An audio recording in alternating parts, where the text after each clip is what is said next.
I have to start out with an explanation / apology. This was originally publicized as talking about 3 significant women in Rochester's history. Unfortunately, when I got into the material, I realized that you probably didn't want to stay all night. So we're only going to focus on one. So I'm going to go through this. I'm going to try to stay on script. It's very hard for Baptist preachers to stay on script, okay? But I'm going to try to stay on script, and we'll leave some time at the end for questions if you actually have any questions, okay?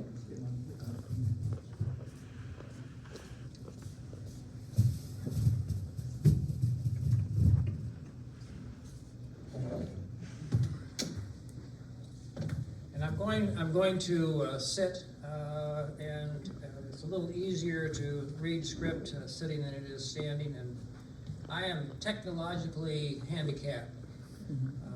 Fortunately, the young man who works here sets things up. He knew how to do this. I had backed him up with my son, and when he got here, he didn't know anything. So I sent him home. All right, so let's get started. This is Marcela Sherman Riker. She was born Marcela Sherman in July of 1852 in Castile or Castile, depending on what part of the county you're from, New York. And she began her career as a professional as a teacher. But after about 3 years, she decided that that was not what she really wanted to do, but that she really thought that she was called to tend to the impoverished sick and without any charge for her services. That's an exact quote from her. So in 1880, she enrolled in the School of Nursing at the City Hospital. Anybody know where City Hospital was? West Main. Yeah, it was right in West Main, kind of across from Nick Tahoe's. But it sat way back, actually on the back of it was against the street behind, which is Reynolds, I think. Maybe not Reynolds. Anyway, and it had this long walk where these trees down the walk, okay? And what did it become? Rochester General, that's right. It was known by different names. It was known as North, and then North Rochester General, and so on and so forth. Anyway, she enrolled in the nursing school. This was the entire class in 1880. That's the City Hospital. So it's it's an affordable housing complex now, if you drive down West Main. And it's one that's extremely well kept. But you can see this long row of trees. It was really a beautiful setting. She graduated in 1884, and then she went to Cleveland, Ohio, and she enrolled at the Homeopathic Hospital of Cleveland and earned her medical degree there. She did some postgraduate training in New York City and returned to Rochester in 1888 to begin private practice, and her private practice was in the Susan B. Anthony neighborhood, and it was focused on diseases of women and children. So early on, her focus, she had a very specific focus.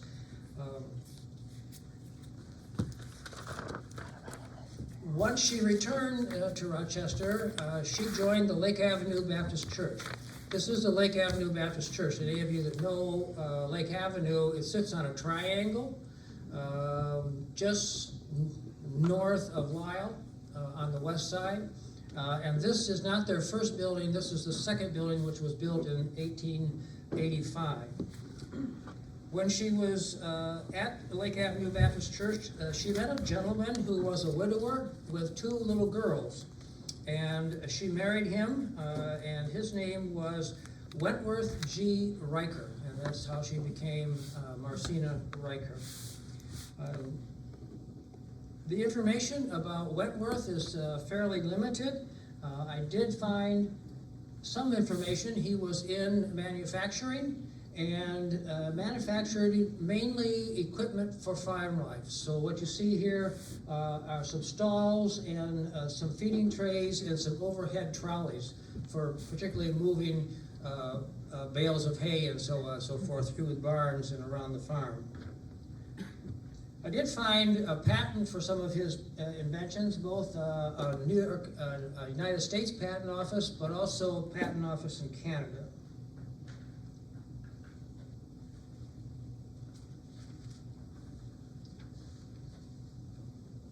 Anybody want to tell me what this is? Is it the homeopathic? It's a homeopathic, Homeopathic. homeopathic hospital in Rochester, which became, Highland.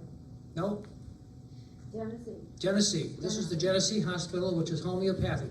When she returned, even though she'd done her schooling at the city hospital, they would not allow her to be on staff. One, she was a woman. Two, she was homeopathic.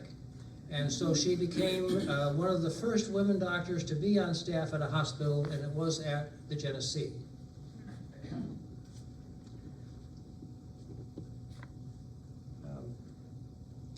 So that's the Genesee Hospital. In 1894, she became a charter member of the Board of Managers of the Door of Hope, which was a home for unwed mothers on Troop Street.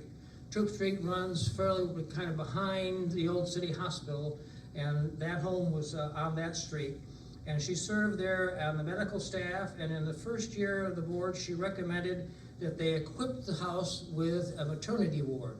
Hospitals at that time did not have maternity wards. Children were born at home, exactly. But these were not women who had really had homes. Many of them had been kicked out of their homes because they were pregnant. And so she recommended that they put in a maternity ward at the house. I quote her here. She believed that, quote, the moral influence would be a great deal better, and it would be much easier to gain an influence over the girls at a vulnerable time, which of course was the time that they were pregnant. She believed that, quote, our wards must be covered with the divine nurture of love, unquote. And they were committed to helping these young women find a different way of life, and that for their children. Her mission was to insist that a nurse be added to the staff, and that they not only assist with the birthing, but then there were education including teaching the girls skills of raising children, cleanliness, good health habits, good eating habits, and of course act as moral guides. So this Door of Hope Association was put together by a group of women whose husbands were manufacturing executives in the city of Rochester, many of whom lived along East Avenue. You know, East Avenue has different sections of wealth. You've got the early wealth close to the city, and then it continues on out until you get out to the Brighton area.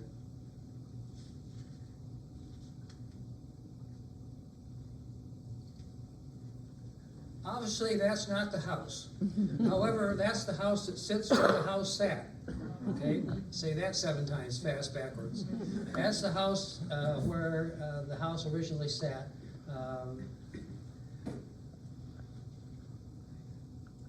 And it was fairly close to the hospital, so she had access to the hospital from there. She took charge of the building fund. She made the mortgage payments and was able to announce in 1906 that the mortgage had been paid off. In 1896, their entire treasury amounted to $4.80. Okay, so it began as a shoestring operation, but actually became very successful. But the mortgage paid off in 1906, and no young woman was forced to give up her baby. However, there were adoption options available to them, and they eventually created an adoption agency as well. By the turn of the century, there was a shift in social policy from reform to rescue. That's an important shift in terms of social services, from reform to rescue, right? In 1912, because things were now beginning to move towards hospital care for maternity wards, the entire staff at the Door of Hope resigned their position, including Dr. Riker. And this was kind of an interesting sequence, which leads to something that you'll recognize. In 1922, the name was changed to the Rochester Community Home for Girls. In 1931, it began to offer adoption services. In 1953, it was changed to the Rochester Maternal and Adoption Services. In 1967, to North Haven, Inc., and they closed the maternity home in 1970, and then the adoption services were acquired by Hillside. Okay, so it was kind of a long road from a reform institution for unwed. And the other interesting thing about the Door of Hope was that nobody was turned away. Now remember, this is 1890s, 1900. Didn't matter whether you were Baptist, Presbyterian, if you were Italian, if you were Irish, black, white, green, purple. They were all accepted at the Door of Hope. Now Marcena herself was not a suffragette. We know who this is, right? Susan B. Anthony. She was not a suffragette. However, most of Marcena's fame came from the fact that she had a long-standing friendship with Susan B. Anthony, and she not only was her friend, but she was also her doctor. Okay. In 1906, when Susan B. fell ill, her sister Mary summoned Marcena to her bedside. This, of course, is the house. And for the next week and a half, Marcena called at the house daily, and many times she stayed overnight as well. She was the one who insisted that phone calls or visits be limited. Deliveries had to be made to the side door, and she made daily reports to the press regarding Susan B.'s status. On March 8th, the Reverend Anna Howard Shaw, you know that name? Howard Shaw, she was another suffragette, actually a little older than Susan B., came to pay a visit. She was a very important person, but Dr. Riker would only let her visit Susan B. 5 minutes every hour. Okay? And she was on her way to Oregon because there was going to be a vote on women's rights to vote in Oregon, and she stopped to consult with Susan B. On 12/40 and March 13th, Susan B. died, and Marcena Riker was at her bedside. The D&C and the Union and Advertiser made it very clear that Dr. Marcena E. Sherman Riker played a major role in trying to keep the famous suffragette alive and in providing prompt information to the public about her condition.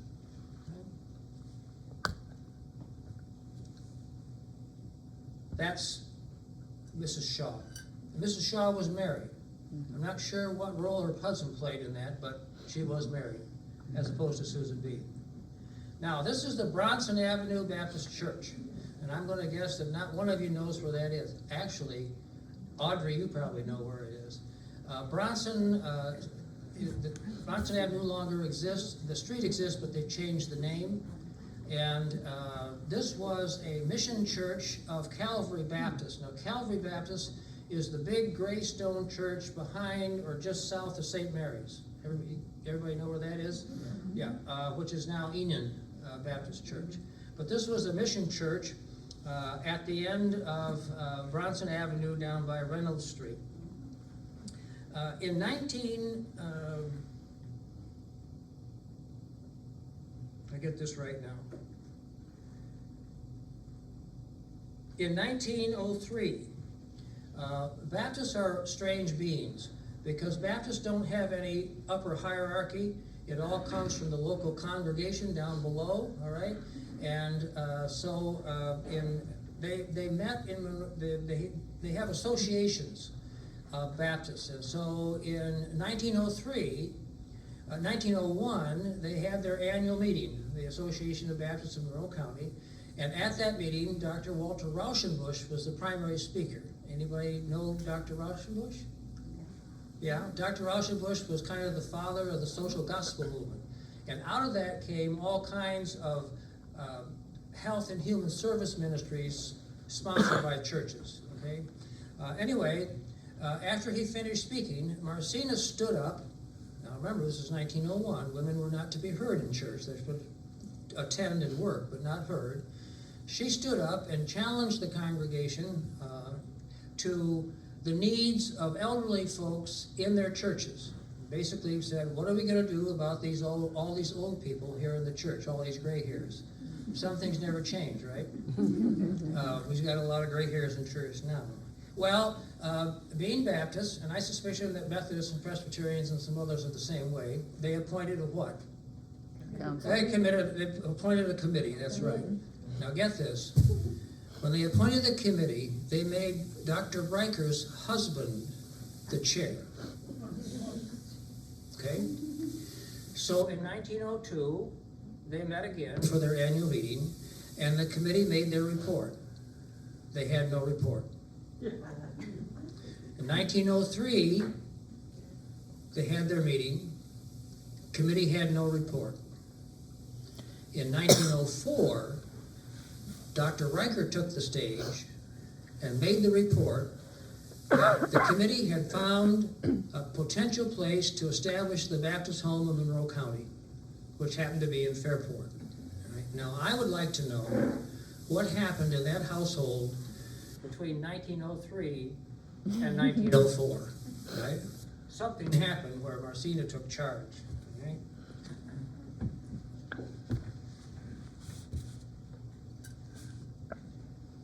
This is Walter Rauschenbusch.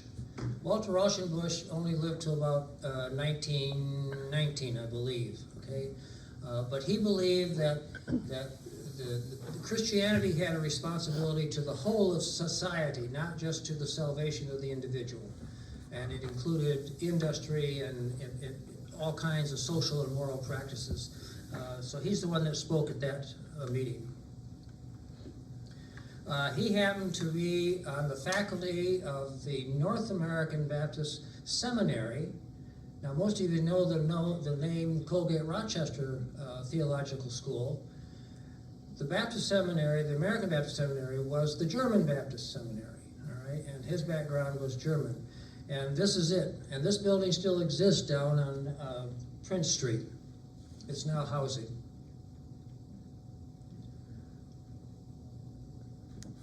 We'll skip through here.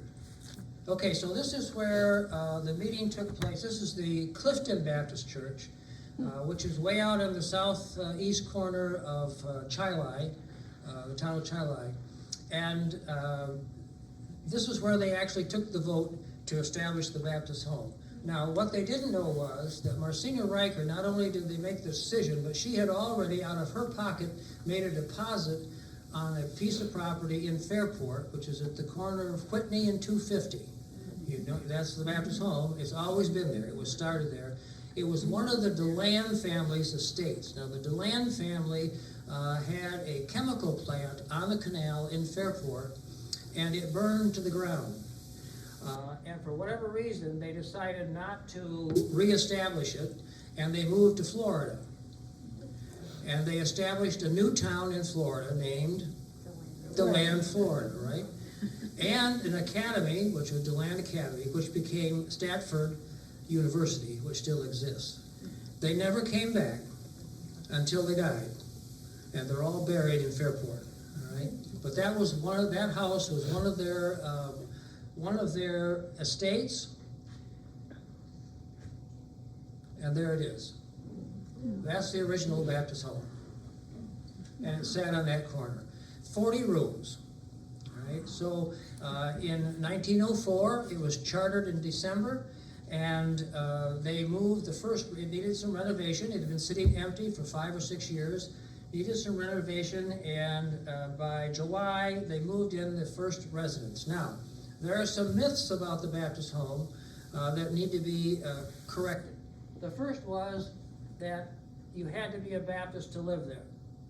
That's not true. In the first 13 residents admitted in July of 1905, there was one Methodist.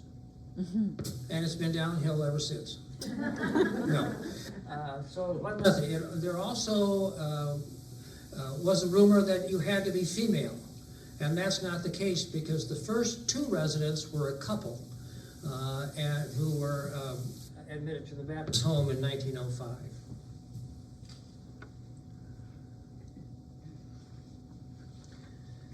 This is Mr. Remington. He was a lawyer. He was a member of First Baptist, which used to be downtown, and he was one who was responsible for helping Marcena get this operation undertaken. I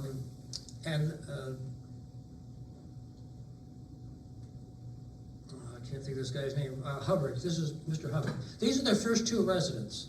Okay. Now, believe it or not, they were 76 years old. Not very old in our day, right? They look a lot older, but they are actually sitting on the front porch of the Baptist home. And the Baptist home had its own plot in the cemetery, and they were the first buried in the cemetery. Now, Marcena also was responsible for the establishment of another institution. This is a copy of a letter that was written to her, the letter was written to her by a group of Baptists in central New York, and they wanted to establish a home for children. And so they employed her advice as to how they could do that. And so the Upstate Children's Home was founded in the early 1900s, and Marcena Riker was a primary mover and shaker in the establishment of that social. There it is, the Upstate Baptist Children's Home. Oneonta. She lived in the Jones Park neighborhood. Anybody know where Jones Park is? It's actually behind Lake Avenue Baptist Church. And it had a bandstand. It was quite the place. This obviously is not her house, but this is where her house stood. And so she was just kitty corner from the Lake Avenue Baptist Church. This was built as St. Anthony's, and I believe it was in the late 50s, early 60s. Now been sold. It's a different congregation. When Marcena died in 1933, her funeral was at Lake Avenue Baptist in what was called the Barrett Parlor, and this is a picture of the parlor. The Lake Avenue Baptist Church burned to the ground in 1972, and they rebuilt on the same triangle. But this was in the church as it stood in 1933. This was the pastor of the church who performed the ceremony, and Marcena is buried in Mount Hope.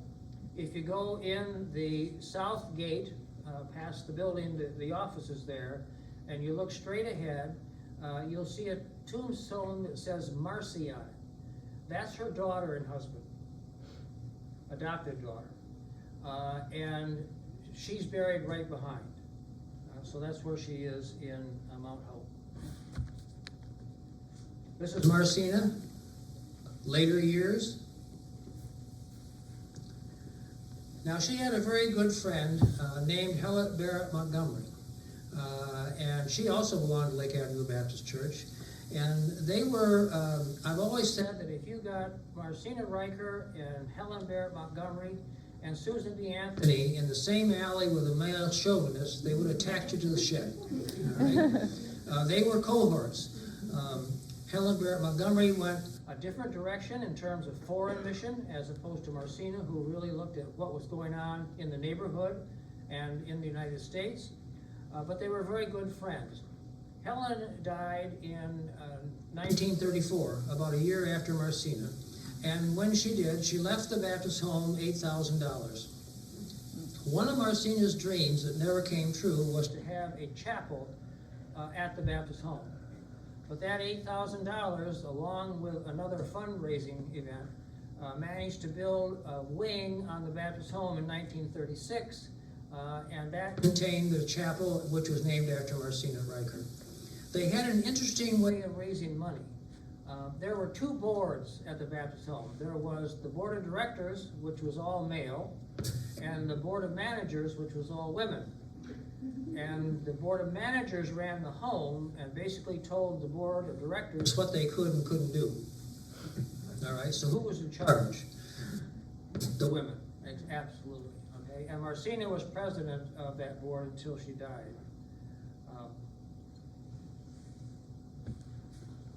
So that's the story of Marcena Riker.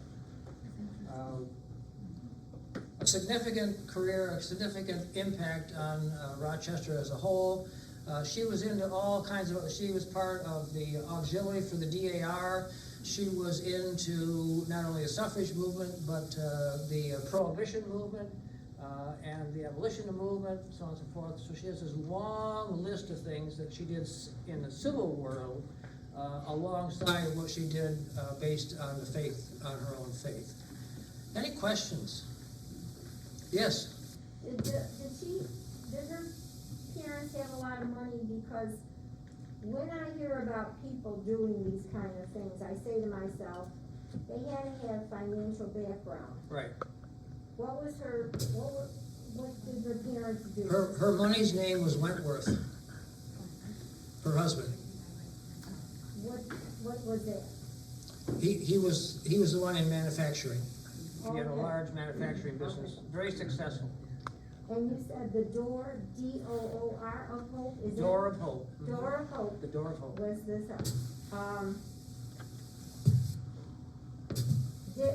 was it a short term? They went there short term or long term or? Yeah, it was short term. Short term. Yeah, short term. Did they have to get accredited by the state No. in those days? No. None of that? Mhm. You just None of wanted to that. do something No. good and you opened Yeah. your door?